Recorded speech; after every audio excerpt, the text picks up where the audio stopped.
For today's video, we got the top 10 shooting guards in the NBA right now. This is the second video of an at least 5-part series where I rank the top 10 at each position currently in the NBA, and then release my big top 50 list most likely at the end of the series. Yesterday I posted my point guards video, so be sure to check that one out right now. It'll be linked at the top right corner of your screen right now, so check that one out as well. And for today, we got the shooting guards. If you're new to the channel, make sure you hit that subscribe button so you don't miss out on any new videos and the rest of this series, and I plan on doing a lot of other ranking videos too, so if you're new, hit that subscribe button, and let's get straight into the top 10 shooting guards right now. As always, we gotta start off with some honorable mentions. My 5 honorable mentions for this one right here, from 15 to 11 on my list, are Seth Curry, Jordan Clarkson, Marcus Smart, Karis LeVert, and Terry Rozier. And number 10 on the list, I've got Fred VanVleet. If you guys watch my channel, you know I'm a big Toronto Raptors fan. Fred VanVleet is one of my favorite players, and this year he absolutely had an all-star caliber season. He didn't make the all-star team, mostly because of sometimes his inefficiency, but offensively still averaging 20 points per game, 6 assists per game about, and 4 rebounds per game as well. And what I really like about Fred is his defense. I mean, I truly think he's one of the best on-ball and perimeter defenders in the game. Don't let his size fool you, because he's very strong and can do very well in the post as well. He is doing a very good job of getting deflections. He has great hands. He led the league in deflections this year with about 4 per game and around 2 steals per game. And like I said, offensively, sometimes he can be inefficient, and this year he only shot 39% from the field. He definitely does need to get better at finishing around the rim and going up strong around the rim and finishing there. Still a great 3-point shooter, shooting 37% from 3 this year on very high volume. Offensively, he's good. Defensively, he's great. He's going to make an all-defensive team at some point in his career, and really his defense is what's squeaking him onto this list for me. At number 9, I've got CJ McCollum. And I don't know if people remember, but earlier this year, CJ McCollum was one of the best scorers in the league statistically, averaging almost 27 per game until he got hit with an injury. He was absolutely having an all-star caliber season, but that injury and the fact that he didn't contain that incredible scoring ability is what bumps him down this list a little bit. He was absolutely having an all-star caliber season up to that point, but ends the season averaging around 23 points per game, still one of the better volume shooters in the league, a very good 3-point shooter, again shot over 40% from 3 this season, does a great job of coming off screens and getting shots just like a typical sharpshooter does, and also does a great job of creating his own shot.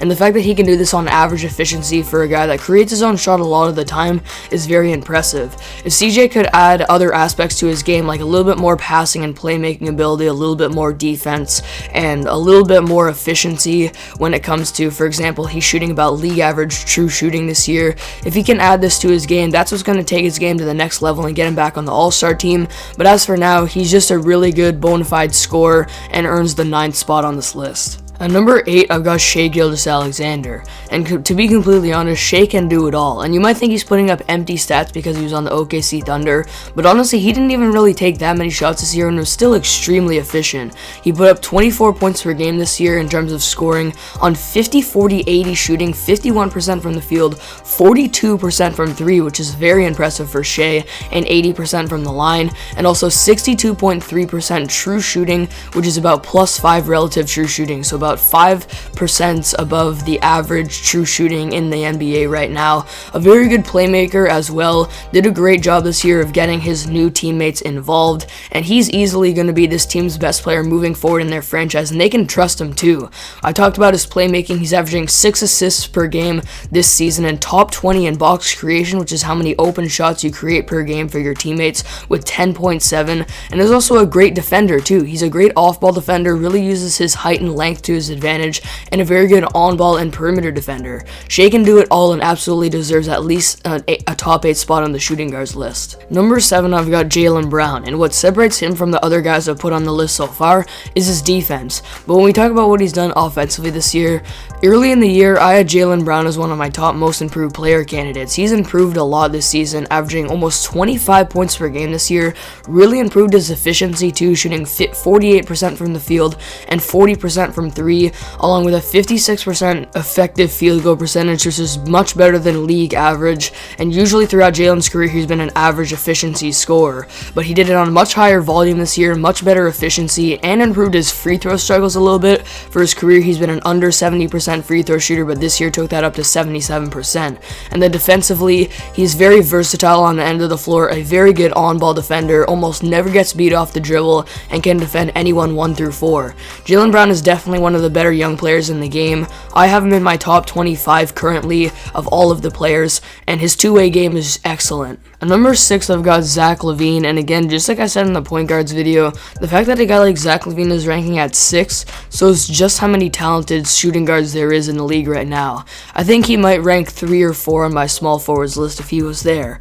But Zach LaVine had an incredible year this year scoring the basketball. Obviously, he has a big opportunity on the Bulls because they obviously don't have that many other options besides him, but he was still really efficient this year, and he not only put up 27.5 points per game, but he did it on 50, 40, 85 shooting, and 42% from 3, and 63.4% true shooting, which is a +6 relative true shooting. Insane efficiency from LaVine. He's truly one of the best scorers in the league right now, probably at least a top 15 scorer, and an underrated playmaker too. He was in the top 20 this year in box creation with an 11 box creation.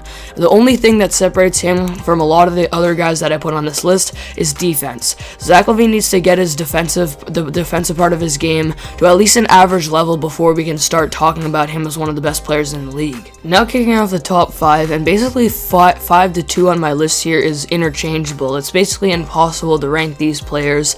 They all have very similar skill sets and very similar talent, but at number 5 on my list I've got Paul George. A lot of people have Paul George as high as number 2 on their list, and mostly because they probably think that his defense separates them from the other players and elite scorers that I have ranked from 2 to 4 on my list, but I don't think Paul George's defense was that good this year. He definitely got worse in that category, but I absolutely give this guy 100% credit. He's been known, especially last year, for his pandemic peak performances, playoff choke, and this year he absolutely did not do that. His efficiency did get slightly worse in the playoffs, but he still averaged 27 points per game in the playoffs with very good playmaking as well. And we will look at some of his regular season stats, having very good efficiency, shooting 47% from the field, 41% from 3, on 23 points per game, having very good playmaking too, 5 assists per game with an 11 box creation, which is top 17 in the league, and decent defense as well. Again, literally the only reason I don't have him above the guys from 2 to 4 is because I just think they're slightly better. At number 4, I've got Donovan Mitchell, and at least Donovan Mitchell's a slightly better scorer than Paul George, and defensively Donovan Mitchell's pretty good as well. I think he's a very good perimeter defender and a slightly average overall defender. But when we look at his offensive game, he's truly turning into one of the best scorers in the league. In the regular season this year, he had 27 points per game on about league average true shooting, around 57% true shooting, and he took it to a whole nother level in the playoffs, having 32 points per game in the 2 rounds that he played on 60% true shooting, which is around +3 relative true shooting.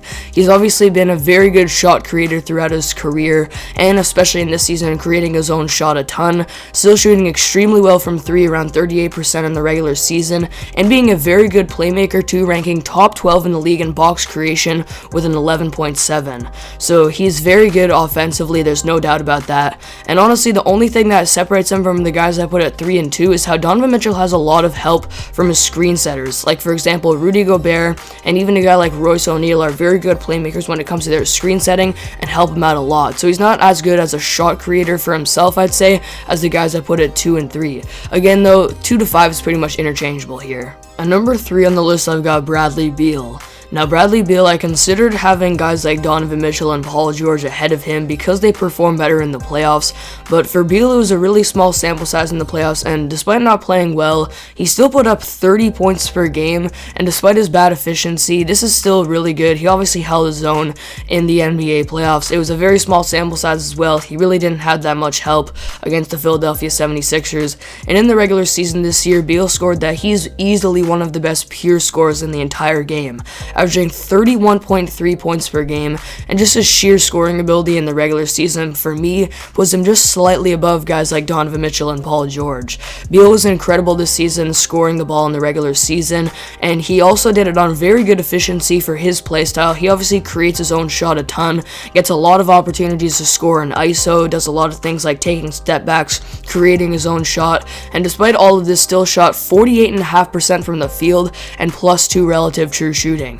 Bradley Beal was just easily one of the best, if not the best scorer this season alone, and he absolutely deserves a top 3 spot on this list just because of his sheer scoring ability alone. At number 2, I've got Devin Booker, and after Devin Booker's incredible playoff performance and very consistent playoff performance throughout the entire NBA playoffs and leading his team to the NBA Finals, it's hard to debate not having him 2 on this list. Again, I'll say it again, 2 to 5 is pretty much interchangeable here for me. But when we look at Booker's game, averaging 27 points per game in the playoffs and the regular season, obviously he does a great job as well, just like all of the other guys, of creating his own shot, very good in isolation, and does a very good job of meshing in with his team's offense and doing what's best for the team.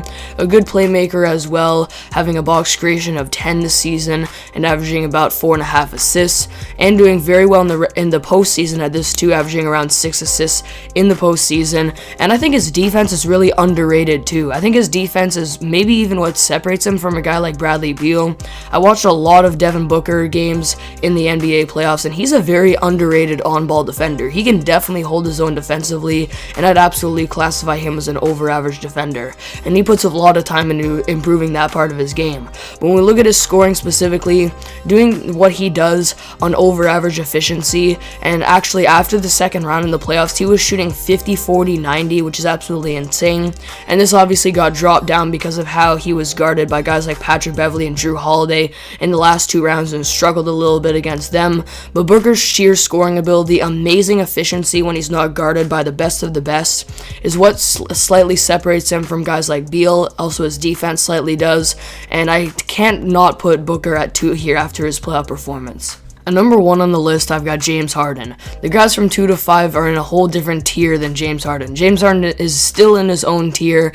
I still don't see how you could even make a case for him not being the best shooting guard in the league. He took a different role with the Brooklyn Nets this season and really improved his playmaking, ranking top 3 in the league in box creation, passer rating, and number 1 in the NBA in assists per game with around 11 per game. And you can talk about his turnovers all you want and how because of this, even just this alone, he might not be a top 5 playmaker in the NBA, but he's still one of the best playmakers in the NBA without a doubt. The stats completely back this up. It was interesting to see him take on a different role, and obviously he only averaged 25 points per game compared to some of the insane scoring numbers he's put up in past years, but his efficiency did become about average compared to his below average efficiency with the Houston Rockets.